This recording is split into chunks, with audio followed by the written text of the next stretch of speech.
no que os africanos acreditavam antes da chegada dos europeus.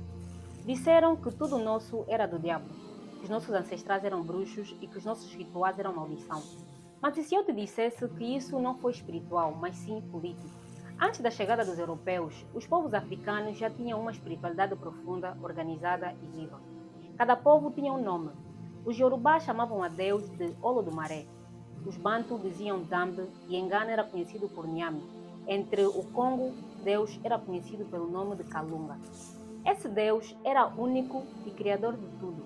Acreditávamos que os ancestrais eram mensageiros, guardiões espirituais que nos ajudavam a viver em harmonia com Deus, com a natureza e com a comunidade. Deus não era distante. A espiritualidade africana não era feitiçaria, era sabedoria, era ordem e era fé. A chegada dos europeus trouxe um cristianismo diferente daqueles que Jesus pregava. Não era para salvar almas, era para controlar corpos, mentes e território. Padres vinham junto com colonizadores. Missionários abriam caminho para os escravizadores. Foram eles que disseram: esqueçam seus ancestrais, esqueçam o vosso Deus e obedeçam e sejam batizados. E aí começou a guerra espiritual mais violenta da nossa história.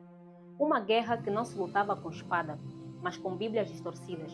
Converteram nossos corpos e mataram a nossa alma. Tudo o que era nosso passou a ser chamado de bruxaria. Os sacerdotes se tornaram feiticeiros. Os terreiros viraram casa do mal. Os orixás e untiques foram chamados de demônios. Isso não foi um erro, foi uma estratégia. Porque um povo que tem vergonha da sua fé é um povo que aceita mais fácil a escravidão. E foi assim que nos afastaram da nossa força, da nossa ancestralidade e da nossa identidade. Agora, escute isso. Na Bíblia, vários personagens fazem menção a Deus como o Deus dos seus ancestrais. Várias passagens bíblicas mostram como personagens evocam o Deus dos seus antepassados. Como exemplo, eu sou o Deus do teu pai, eu sou o Deus de Abraão, eu sou o Deus de Isaac e eu sou o Deus de Jacó.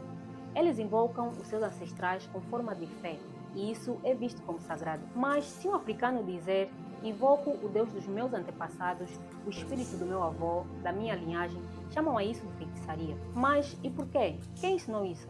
Esse conflito foi criado pelo colonizador. Não é espiritual, é histórico. Nos fizeram acreditar que honrar os nossos ancestrais era adorar ao mal. E aqui eu faço uma pausa para dizer algo importante. Ser cristão não te impede de reconhecer a fé dos teus antepassados.